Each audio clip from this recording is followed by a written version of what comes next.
La scène artistique en art contemporain et art plastique émergente d'artistes qui se saisissent des problématiques de développement durable avait besoin d'un acteur pour accompagner leur développement. C'est pourquoi, avec d'autres partenaires, on a créé l'association Coal qui se dédie à la promotion, le développement et la diffusion de la création artistique contemporaine sur les sujets de développement durable.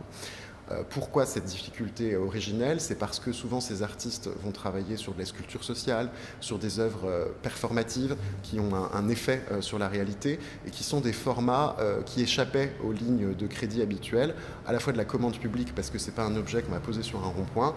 je caricature un peu, et à la fois des collectionneurs parce que c'était pas des sculptures ou des peintures qu'on allait accrocher dans une galerie d'art. Donc il y avait nécessité à rendre visibles ces pratiques, les défendre pour réussir à les développer. C'est pourquoi Coal a travaillé depuis 8 ans maintenant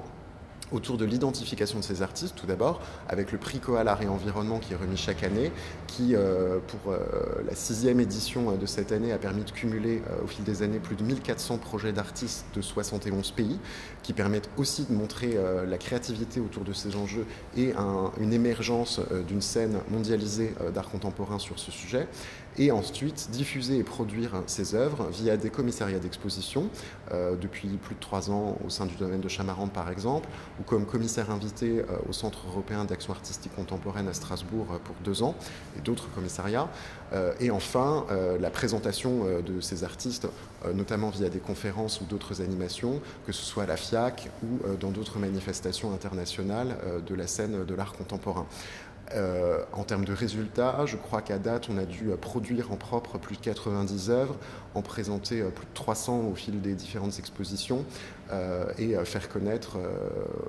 un millier d'artistes auprès de la presse, des critiques, des galeries, etc. Et ce travail prend de l'ampleur maintenant,